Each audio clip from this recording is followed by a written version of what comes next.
की ओर से आप लोगों के बीच सुने के मिलल कि कोनो प्रेमी प्रेमिका का बात रहा, लड़की के बियाह कहीं दूसरे से हो गई।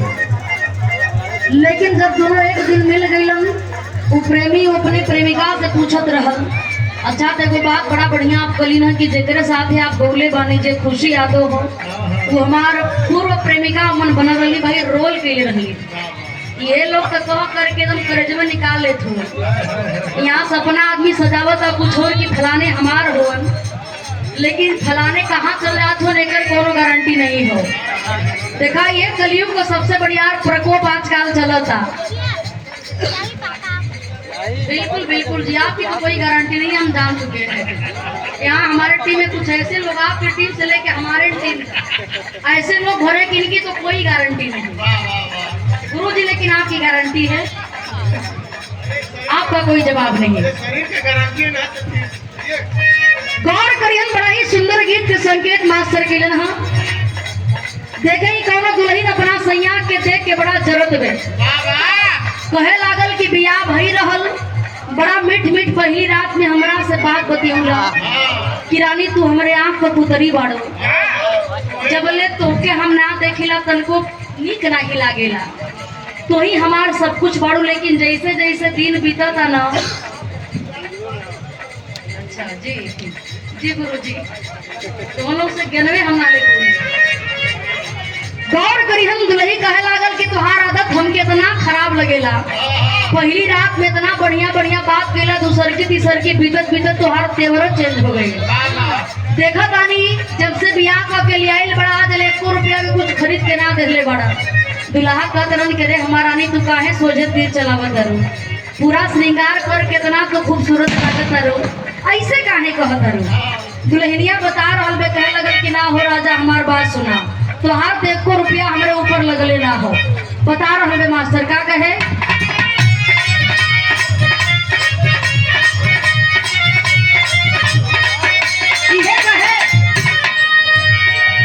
बाली नहीं हर के हालाई नहीं हर के,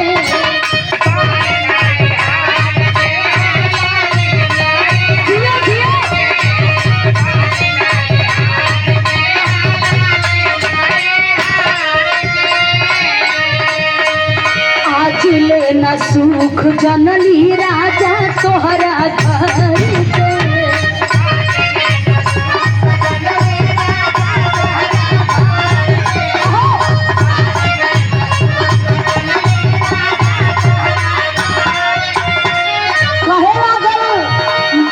नहीं हर के हालाली नहीं हर के, आज लेना सुख जनली राजा तोहरा घर के।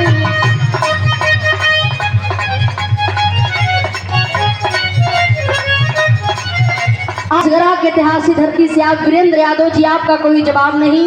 एक सुंदर पुष्पहार दे करके और एक 201 रुपया दे करके काफी बारिश हो गई कि खाली वंदना तक बहबे गई, और आप लोगों का बहुत यही बतावे, बाली नहीं हार के हालाली नहीं हार के,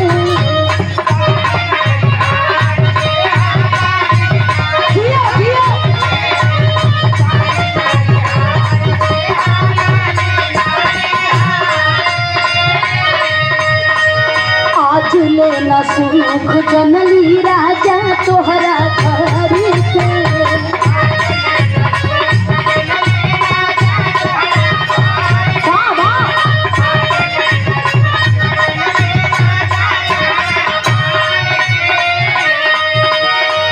बाली नहीं हर के हाँ रुका मर पड़ेगा भाई के नाम पकड़,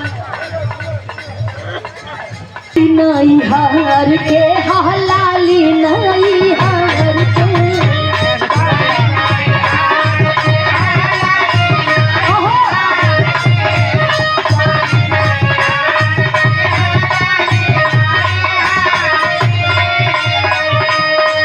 आज लेना सुख जनली राजा तोहरा घर के,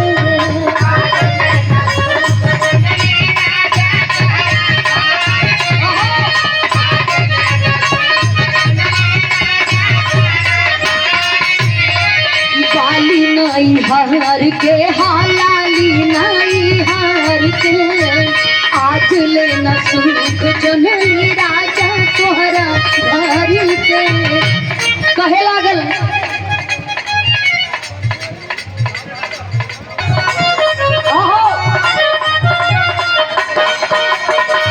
साड़ी लाल राजा कोई के करार हो सारा पे पहाड़ी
शिक्षा का बड़ा अभाव हो। कुल सहेली पूछत तारी की करे जब तो के पढ़ाई करे के रहत बड़ा हर वर घूमत रहली तो के पढ़ाई कर लेवे के चाही। लड़किया कहे लगल कि हमरे ऊपर रोग बहुत खराब है। ऐसा हम रोगी रहन कि जब हम पढ़ाई करे बदे का जाई हमार पढ़ाई में तनको मनवे ना लगे ओकर रोग अलगे रहल। बता रहल बे मास्टर का कहे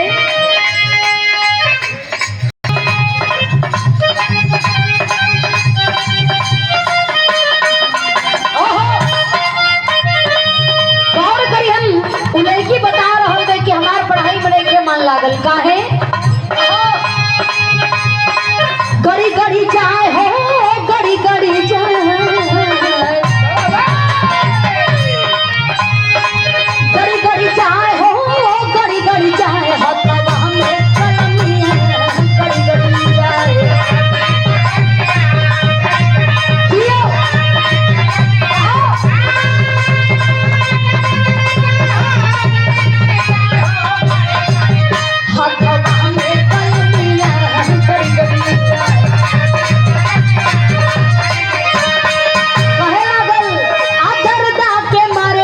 डरिया में गईली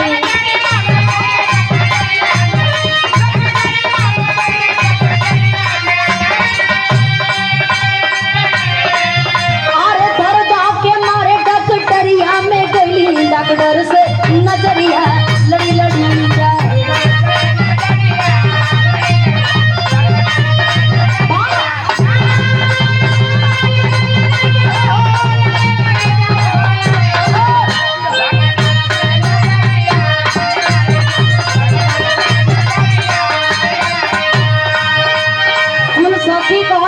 करे तोर तो बीमारी इतना खराब बा तू जहाँ गई तहाँ फसाइए लेगी तोर तो बीमारी के कोनो इलाजे नहीं है। लड़किया कहे लगल कि ये कुल के चलते ताज ले हम पढ़ लिख ना बोली और अपन हाल बता रहल बेका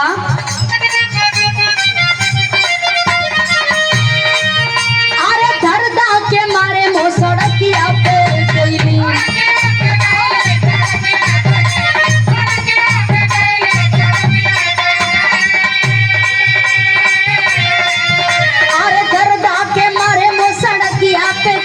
ड्राइवर से नजरिया लड़ी लड़ी जाए